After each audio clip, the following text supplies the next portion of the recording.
Hello guys, good morning. শুভ নববর্ষ সকলকে। সবার নতুন বছর খুব ভালো কাটুক, সবাই খুব সুস্থ থাকুন, ভালো থাকুন। তো এটা হলো আমাদের সকালের ব্রেকফাস্ট, লুচি, আলুর তরকারি আর মিষ্টি। যেহেতু আজকে নববর্ষ তাই একটু স্পেশাল। সমৃদ্ধা তো খুব খুশি, সমৃদ্ধা লুচি খেতে ভীষণ ভালোবাসে। আর তার সঙ্গে সঙ্গে আমি আর ব্রেকফাস্ট করলাম না, কারণ আমি ভাবলাম স্নান করে পুজোটা করে তারপরেই ব্রেকফাস্টটা করব।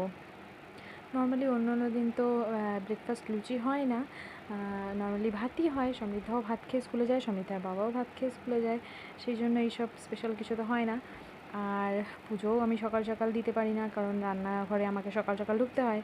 তো আজকে নববর্ষ, তাই ভাবলাম পুজোটাই আগে করে নিই। তো আমি স্নান সেরে একটু সানস্ক্রিন লাগিয়ে সিঁদুর পরে এবার চলে যাবো সোজা ঠাকুর ঘরে।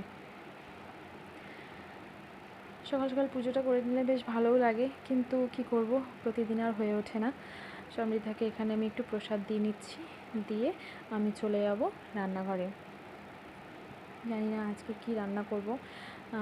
আর দেখো, এই ব্ল্যাক নাইটিটা আমি পয়লা বৈশাখের জন্য কিনেছিলাম, বাট আমি পরিনি, কারণ সমৃদ্ধার বাবা বলছিল এই কালো রঙের একটা নাইটি পরে পুজো করো না বছরের প্রথম দিন। তাই নাইটিটা আমি পুজো সেরে এসে পরলাম। কেমন লাগছে বলো আমাকে এই ব্ল্যাক নাইটিটাতে। আর ব্রেকফাস্টটা করে নিচ্ছি, এবার আমরা চলে যাব আমার বড় পিসির বাড়িতে। পয়লা বৈশাখের দিন ওদের গুরুদেবের অনুষ্ঠান হয়, তো আমরা সেখানেই যাচ্ছি। তোমরা হয়তো ভাবছো যে আমি চুড়িদার পরে বাড়িতে রেডি হলাম, এদিকে শাড়ি পরে বসে আছি বাইকে। আসলে কি হয়েছিল, আমি চুড়িদারটা পয়লা বৈশাখের জন্য বানিয়েছিলাম, তো চুড়িদারটা পরেই আমি বাড়ি থেকে বেরিয়েছিলাম। তো আমি এসে ঢুকেছিলাম আমার বাপের বাড়িতে। তো মা বললো চুড়িদারটা সেরকম ভালো লাগছে না, তুই আমার একটা শাড়ি পরে যা। তো তাই আমি মায়েরই শাড়িটা পরেছি। আর বড় পিসির বাড়ি যাওয়ার ভিউটা খুব সুন্দর, চা বাগানে ভর্তি পুরো রাস্তাটা। তো আমরা বড়পিসির বাড়িতে ঢুকে দেখছি অনুষ্ঠান প্রায় শেষের দিকে, পুজো টুজো সব শেষই হয়ে গেছে, লাস্টে কীর্তন হচ্ছিল। কীর্তনের পরেই অনুষ্ঠান শেষ হয়েছিল। তো কীর্তনে যেহেতু বারান্দার এই প্রতি বছর আমার পিসি খুব বড় করে এই অনুষ্ঠানটা করে, ঠাকুরের অনুষ্ঠানটা। কিন্তু এই বছর আমার পিসি কিছুদিন আগেই খুব অসুস্থ হয়ে পড়েছিল, মানে বোম্বে গিয়েছিলো বেড়াতে, তা বেরিয়ে এসেই তারপর একটু অসুস্থ হয়ে গেছিলো। তো পিসির কিছুদিন আগে ট্রিটমেন্টও চলছিল, তাই এবার সে করেনি, ছোটো করে পুজো করেছে। তো পুজো মোটামুটি শেষ, এবার খাওয়া দাওয়ার পালা। অন্নভোগ দিয়েছিল, তো আমরা সবাই সেটাই গ্রহণ করেছিলাম অন্নভোগ।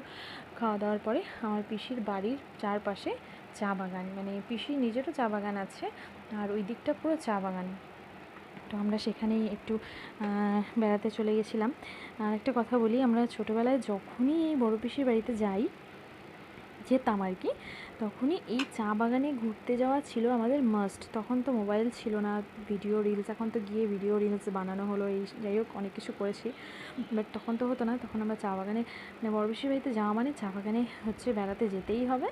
আর তার পাশাপাশি বড় পিসির বাড়ির সামনেই হচ্ছে নদী, আর নদীতে স্নান একদিনের জন্য হলেও না, স্নান একদিন করতেই হবে। তো আমাদের ছুটি ছাটা থাকলেই আমরা চলে যেতাম বড় পিসির বাড়িতে। আরও পিসতুতো ভাই বোনরা আসতো, আর তাদের সঙ্গে আমি জুটে যেতাম। তো খুব মজা হতো এই চা বাগানে গিয়ে, সেই ছোটোবেলার কথা খুব মনে পড়ছিল।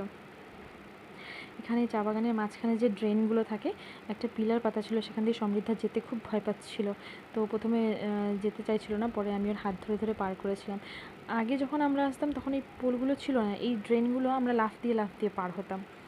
ভীষণ ভীষণ আনন্দের ছিল সেই দিনগুলো, খুব মনে পড়ছিল। তারপর একটু যা হয়, যেটার জন্য গিয়েছিলাম মেন, সেটা হচ্ছে রিল বানানোর জন্য। আমরা দু একটা রিল টিল বানালাম, সমৃদ্ধাও কয়েকটা শর্ট ভিডিও বানালো, কিছু ডান্স করলো। তারপর আমরা পুরো চা বাগানটা খুব ভালো করে ঘুরলাম, অনেক দিন পরে আসলাম।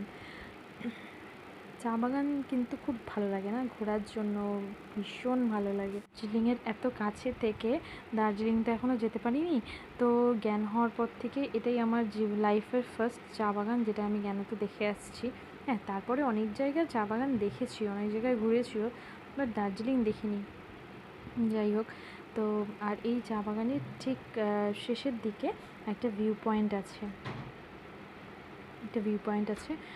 তো এই জায়গাটাতে আমরা ছোটোবেলায় খুবই আসতাম, ভীষণ ভালো লাগতো।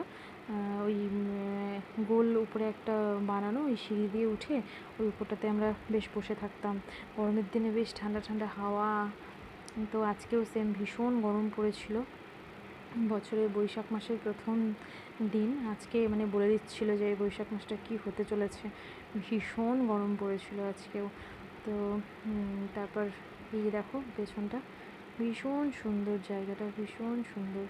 তো আমরা এসছি তখন একটু লেট করে, মানে খাওয়া দাওয়া করতে লেট হয়ে গেলো, আসতেও দেরি হয়ে গেছে, তাই ঠিক মতন মানে অন্ধকার অন্ধকার হয়ে যাচ্ছিলো, ভালো করে দেখাতে পারলাম না। তো নেক্সটে আবার আসবো এই জায়গাটায়, তখন আরও কিছু রিলস বানাবো, আরও কিছু সমৃদ্ধার ডান্সের ভিডিও থাকবে। তো কেমন লাগলো তোমাদের ভিডিওটা অবশ্যই জানিও। আর এবার আমাদের বাড়ি ফেরার পালা, মনে হচ্ছে একটু ঝড় বৃষ্টি নামবে, ওয়েদারটা একটু খারাপ করেছে। কেমন লাগলো আমার ভিডিওটা জানিও। আর যারা এখনও সাবস্ক্রাইব করোনি প্লিজ আমাকে সাপোর্ট করো, বেশি বেশি করে সাবস্ক্রাইব করে দাও আমার চ্যানেলটাকে, লাইক শেয়ার কমেন্ট তো অবশ্যই করো। Thank you.